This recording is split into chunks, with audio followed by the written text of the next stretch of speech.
Dear students, welcome to today's class. In the previous class, we have learnt about the principle and tools involved in recombinant DNA technology.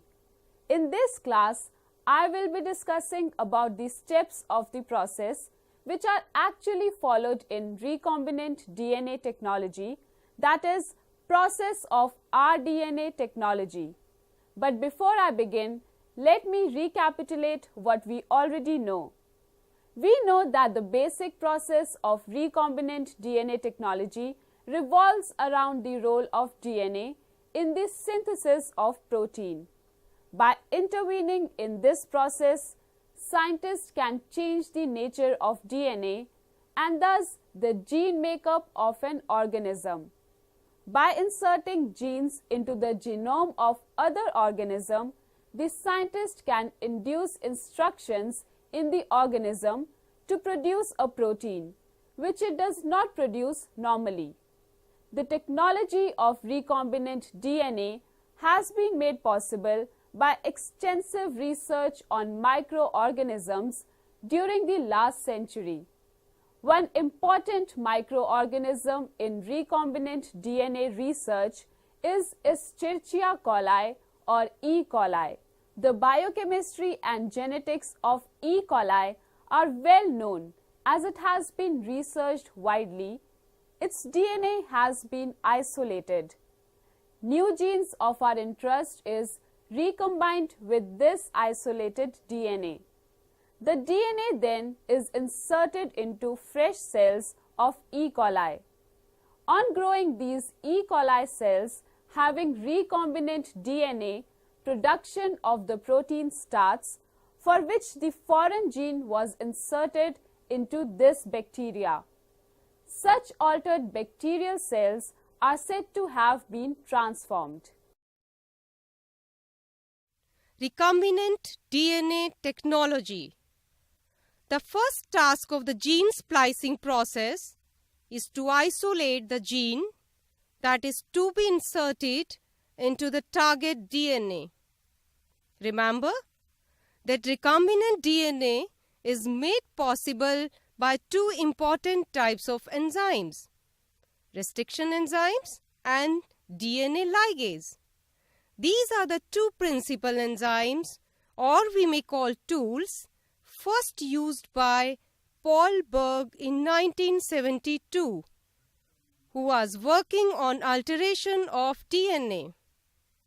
Restriction enzymes are used to cut DNA at a specific location. These are used when a piece of DNA is to be removed from the entire strand of DNA and also to open the section of DNA into which the isolated gene is to be inserted. Moreover, certain restriction enzymes leave dangling ends of DNA molecules at the point where the DNA is open. The most commonly used restriction enzyme is named EcoR1. Foreign DNA can then be combined with the carrier DNA at this point. An enzyme called DNA ligase is used to form a permanent link between the dangling ends of DNA molecule by acting as a glue at that point of union. ਵਿਦਿਆਰਥੀਓ, ਇਹ ਇੰਨਾ ਆਸਾਨ ਨਹੀਂ ਹੈ। ਕਿਸੇ ਵੀ ਪੌਦੇ, ਜਾਨਵਰ ਜਾਂ ਮਨੁੱਖ ਦੇ DNA ਦੇ ਸਹੀ ਜੀਨ ਸੀਕੁਐਂਸ ਨੂੰ ਕੱਟ ਕੇ ਕਿਸੇ ਵੈਕਟਰ ਜਿਵੇਂ ਪਲਾਸਮਿਡ ਜਾਂ ਫਾਸਟ DNA ਨਾਲ ਜੋੜਿਆ ਜਾਂਦਾ ਹੈ। ਅਲੱਗ ਕੀਤੀ ਜੀਨ ਨੂੰ ਨਿਰਧਾਰਿਤ DNA ਵਿੱਚ ਆਸਾਨੀ ਨਾਲ ਜਾਂ ਸਿੱਧੇ ਤੌਰ ਤੇ ਦਾਖਲ ਨਹੀਂ ਕੀਤਾ ਜਾ ਸਕਦਾ। For this, I use the word plasmids. Plasmids are used to carry a desired gene. I hope you remember what are plasmids. Plasmids are molecules of DNA that are found in bacteria different from the bacterial chromosome. Plasmid carrying this desired gene is inserted back into the bacterial cell. When these bacterial cells reproduce by dividing, the desired gene gets expressed in the newly reproduced cells. Such cells are produced at larger scale like cloning process because cloning is a much easier, cost-effective and reliable way of mass production of genetically altered organisms. Okay, after this little brushing up of what we had learnt in the previous class, let us now have a look at the learning objectives of today's class. After completion of this topic, the learners will be able to recall principle and tools of recombinant DNA technology, describe steps of recombinant DNA technology, discuss importance of recombinant DNA technology. These were the learning objectives of today's class. So let us discuss each of the steps one by one. The first step to make a recombinant DNA would be to isolate DNA. Isolation of DNA. Students, you are aware of the fact that DNA is the blueprint of life. It is packaged in highly condensed form in a chromosome along with the histones. Now you will ask, how is it possible to isolate DNA from such a close guarded packaging? To pull out DNA from cell, first of all it is important to break open the cell membranes. Now the scientists are able to separate DNA from unwanted substances of the cell like RNA, proteins, polysaccharides, lipids, etc. in a very gentle manner so that the DNA obtained is not broken or shredded. It is also important to get rid of enzymes which destroy DNA like DNases. Let's see how it is done. Steps involved in DNA extraction. Breaking the cells open, which is commonly referred as cell disruption or cell lysis, leads to expose the DNA present within the cell. This is achieved either by chemical method or by mechanical method. In chemical method, bacterial cells, plant or animal tissue is treated with enzymes such as lysozyme, cellulase and chitinase. You know the location of genes. They lie on long molecules of DNA wound up with the histone proteins. For removing these proteins from DNA, protease enzymes are used. Addition of concentrated salt solution causes the proteins and debris to clump together. When rotated at a very high speed, the clumps of protein sink to the bottom of the tube. The liquid DNA portion is removed and placed in a clean tube. By adding chilled ethanol, DNA precipitates out in the form of fine threads. ਕੀ ਇਹ ਮਜ਼ੇਦਾਰ ਨਹੀਂ ਸੀ? ਤੁਹਾਨੂੰ ਹੁਣ ਇਹ idea ਹੋ ਗਿਆ ਹੋਵੇਗਾ ਕਿ ਕਿਵੇਂ ਕਿਸੇ ਸੈੱਲ ਵਿੱਚ ਪਏ ਲੋੜੀਂਦੇ ਜੀਨ ਤੋਂ DNA ਨੂੰ ਬਾਹਰ ਕੱਢਿਆ ਜਾਂਦਾ ਹੈ। ਕਿਉਂਕਿ ਅਸੀਂ ਰੀਕੰਬੀਨੈਂਟ DNA ਬਣਾਉਣਾ ਹੈ ਜੋ ਕਿ ਦੋ DNA ਦਾ ਕੰਬੀਨੇਸ਼ਨ ਹੈ। ਇਸ ਲਈ ਸਾਨੂੰ ਪਲਾਸਮਿਡ ਤੋਂ ਵੀ DNA ਨੂੰ ਐਕਸਟ੍ਰੈਕਟ ਕਰਨਾ ਪਵੇਗਾ। Now that we have both the DNAs with us, what should be the next step? Any guesses? You know the role of restriction enzymes. Take those scissors and cut the DNAs at the same site. It will be clear to you once you see this illustration. When restriction endonuclease is used, the DNA is split into multiple mixed fragments. How to separate each one of them? For this, you remember we discussed about gel electrophoresis. Gel electrophoresis. Gel electrophoresis is used to separate pieces of DNA that vary in length. Liquid gel is poured into mold, leaving small slits or wells in one end where DNA samples are placed once the gel solidifies. Once the DNA is loaded, electric current is applied to the gel. I told you earlier also that the DNA molecule has an overall negative electric charge due to its chemical structure. So, it is attracted to the positive end of the gel and slowly moves through the gel matrix. Typically, gels are run for several hours. To view the spots, gels are stained with dyes. Stained gels are scanned to get high-resolution images. The same gel electrophoresis is repeated with the plasmid or vector DNA also. After separation of DNA strands, the next step is to insert the donor DNA into the vector DNA.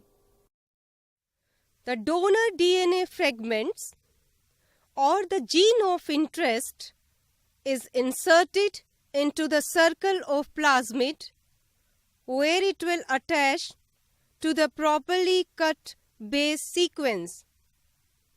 Then the circle of plasmid is reformed by ligase enzyme which sticks together the two pieces of DNA. Now, this form of DNA is called recombinant DNA. ਇਹ method ਜਿਹੜਾ ਕਿ ਮੈਂ ਹੁਣੇ ਹੀ ਤੁਹਾਡੇ ਨਾਲ discuss ਕੀਤਾ ਹੈ ਕਾਫੀ ਲੰਮਾ ਅਤੇ ਗੁੰਝਲਦਾਰ ਲੱਗਦਾ ਹੈ। ਕਿੰਨਾ ਚੰਗਾ ਹੋਵੇ ਜੇਕਰ ਤੁਸੀਂ ਕੁਝ ਹੀ ਘੰਟਿਆਂ ਵਿੱਚ ਇੱਕ ਸਾਧਾਰਨ ਕਿਰਿਆ ਨਾਲ ਲੋੜੀਂਦੇ ਜੀਨ ਦੀਆਂ ਹਜ਼ਾਰਾਂ ਕਾਪੀਆਂ ਪ੍ਰਾਪਤ ਕਰ ਸਕੋ। Yes, you can do it now with the help of polymerase chain reaction or PCR. Polymerase chain reaction. Kary Mullis was the scientist who first bumped upon this idea of multiplying DNA using the principle of thermal cycling. For this discovery, he won a Nobel Prize in 1993. In molecular biology, the polymerase chain reaction or PCR is a technique to amplify a single or few copies of a piece of DNA across several orders of magnitude, generating thousands to millions of copies of a particular DNA sequence. The technique is based on principle that when a DNA molecule is subjected to high temperature, it denatures and two separate DNA strands are produced. Now, with the help of DNA polymerase, these single-stranded molecules can be copied. With repetition of this process, several copies of required DNA sequences can be formed. Let us have a look at what the procedure actually involves. Principle of polymerase chain reaction or steps of polymerase chain reaction. A basic requirement for a PCR reaction is a sample of the target DNA to be copied means amplified, two nucleotide primers which are a set of 15 to 40 bases in the form of single-stranded DNA. This will bind to complementary regions of the opposing strands of the target DNA molecule. Third is high temperature stable DNA polymerase Usually, Tec polymerase is used as DNA polymerase for a PCR reaction. However, there was one problem with the system devised by K. Mullis.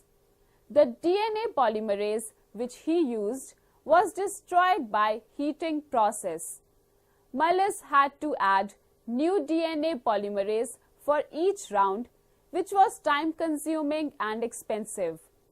This problem was solved by using heat resistant DNA polymerase that only needed to be added once, and this heat resistant DNA is obtained from thermophilic bacteria that live in boiling hot springs.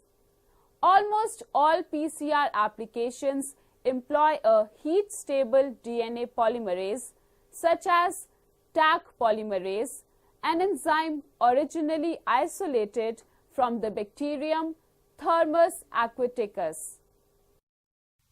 Polymerase chain reaction step by step. The steps involved in this process are: first is denaturation step.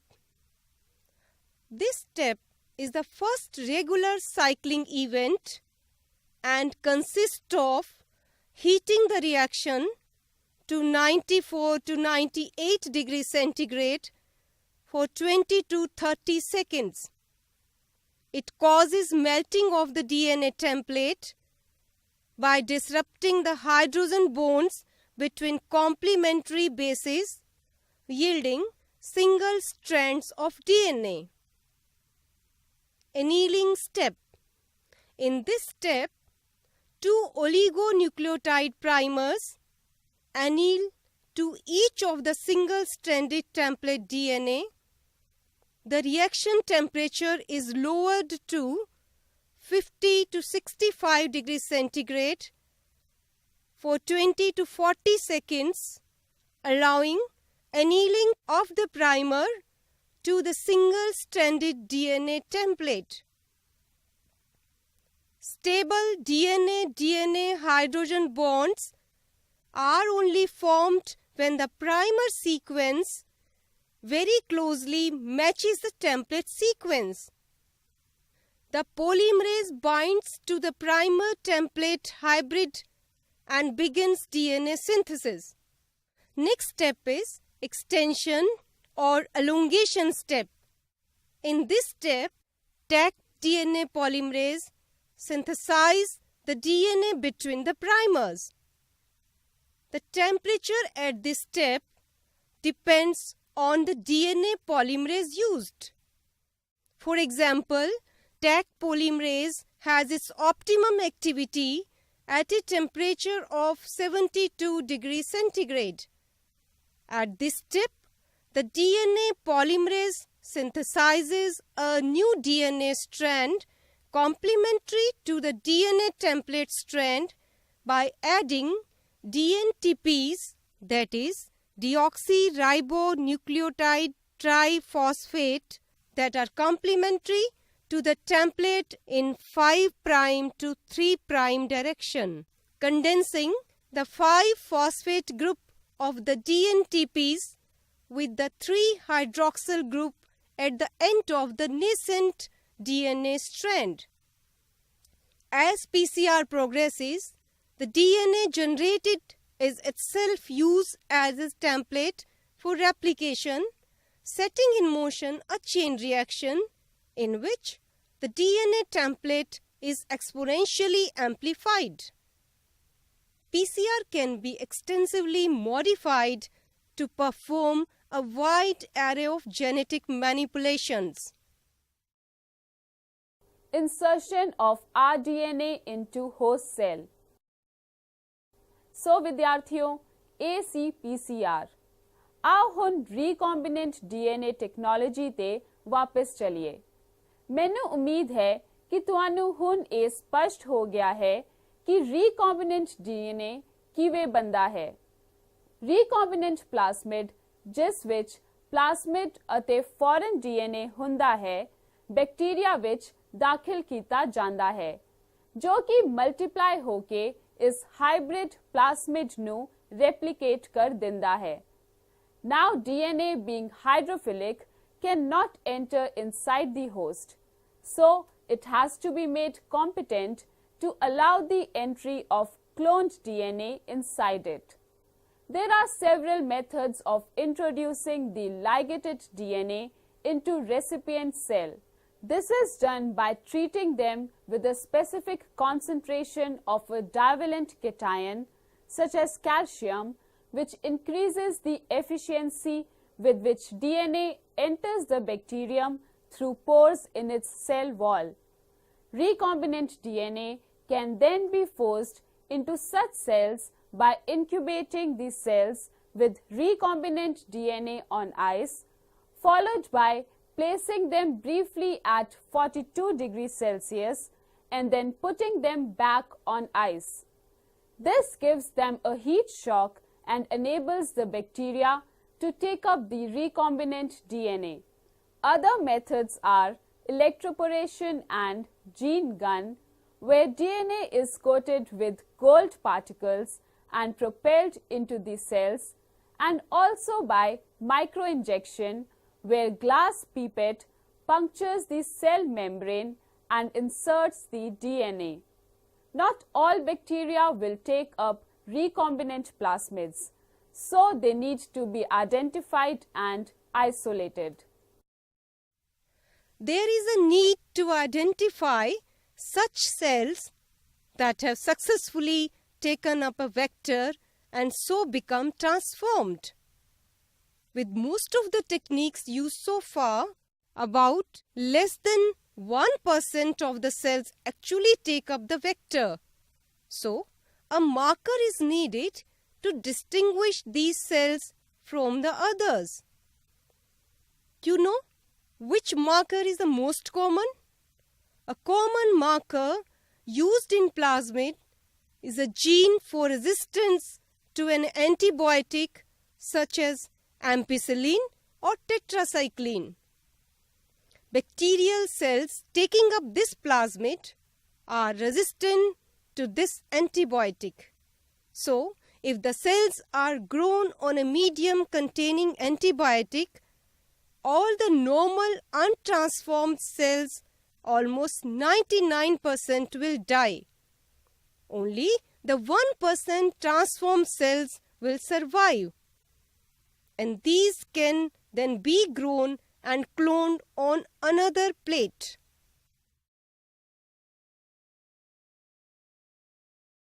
The recombinant DNA is now inside the bacterial host. The DNA will multiply and produce the protein that we are interested in.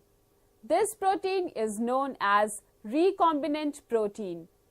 Many proteins such as insulin and many other vaccines are produced by the method of recombinant DNA technology.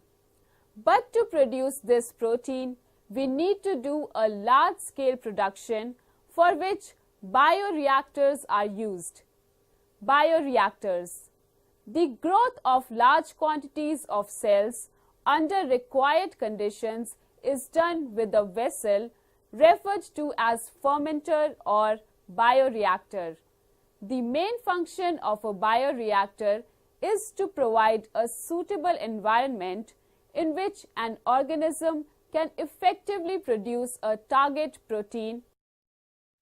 Simple stirred tank bioreactor. The most commonly used bioreactor is of stirring type. It has the parts like cooling jacket, air inlet, and filter, etc. One stirrer for rotating this shaft is also present. Spagger. This is a part having holes in it. This is used for proper aeration. There are some inlet tubes which are known as lines for introducing materials. There is a harvest line which is used to take out the product from the tank. Apart from all these parts, temperature control unit is also provided. because the temperature is a very important factor for this process. The process which takes place in this bioreactor is called fermentation. Fermentation is used for producing desired organisms at large scale, and thus the multiplication of organism is achieved. This is a very good bioreactor, but it is relatively expensive.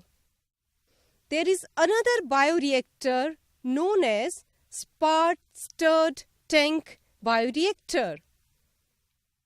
This type of bioreactor uses airlift system in which no mechanical stirrers are used and the agitation is achieved by the air bubbles generated by the air supply. The main function of biofermenter is to provide adequate aeration. In addition, these fermenters may have a mechanism for stirring and mixing of the medium and the cells. Aerobic fermenters may be of two types. Stirrer tank type, in which mechanical motor driven stirrer are provided. Sparked or airlift type, in which no mechanical stirrer are used but the agitation is achieved by the air bubbles. After the fermentation of the product in bioreactor, it undergoes the same process. Before the protein is ready for marketing as a finished product, it has to be processed. This is called downstream processing. Downstream processing. This process, in fact, contains a series of various processes used for the actual recovery of desired product. It includes separation and purification of the product taken from bioreactor. The recovered product is subjected to various types of quality checks, and once it is approved, it is kept in suitable preservatives. The cost of downstream processing is often more than 50% of the manufacturing cost of such product. So this was all about the processes involved in recombinant DNA technology. Let me summarize the entire process for you. Recombinant DNA research is a challenging field, but it holds great promise for the future. In the future, our DNA technologies will play a key role in preventing genetic diseases, producing targeted medicines, and providing patients with less toxic pharmaceuticals. It will also impact agriculture and livestock as researchers find ways to optimize the genetic codes of plants and animals to resist disease. Recombinant DNA technology involves linking two or more individual strands of DNA to create a longer strand or close a circular strand that has been cut with restriction enzymes. Enzymes called DNA ligases can create covalent bonds between nucleotide chains. Small circular pieces of DNA that are not part of a bacterial genome but are capable of self-replication are known as plasmids. Plasmids are often used as vectors to transport genes between microorganisms. In biotechnology, once the gene of interest has been amplified and both the gene and plasmid are cut by restriction enzymes, they are ligated together, generating what is known as a recombinant DNA. The process of transferring genetic material on plasmids or small circular pieces of DNA into new host cells is called transformation. This technique requires that the host cells are exposed to a heat shock, which makes them competent or permeable to the plasmid DNA. Generally, plasmids carry genes for antibiotic resistance, and transformed cells can be selected based on expression of those genes and their ability to grow on media containing that antibiotic. This recombinant DNA is then transformed inside a bacterial host where it replicates. PCR is a technique used to amplify gene of interest using thermal cycling as the principle of technique. The bioreactor is used for large-scale production of the recombinant proteins. I hope you have understood the basic processes involved in recombinant DNA technology. Let me give you a series of questions to test how much you have learned. Question 1. What is the full form of PCR? Answer. Polymerase chain reaction is the full form of PCR. Next question. What is used to digest proteins in DNA extraction? The answer is protease enzyme is used to digest proteins in DNA extraction. The next question is, how do we separate DNA fragments of different sizes? Answer. We can separate DNA fragments by using gel electrophoresis. Now fill this blank. A dash cell is ready to take a plasmid. Answer. A competent cell is ready to take a plasmid. Next, fill in the blank. PCR is based on the principle of dash. Answer. PCR is based on the principle of thermal cycling. Next question. What is a primer? Answer. Primer is a short nucleotide fragment containing base sequences complementary to the target region. My next question is, name the equipment which is used for large-scale production of recombinant proteins. Answer. Bioreactor or fermenter is used for large-scale production of recombinant proteins. Next question. Name the bacterium from which Taq polymerase was extracted. Answer. Taq polymerase was extracted from Thermus aquaticus bacterium. Next question. What is the function of restriction enzymes?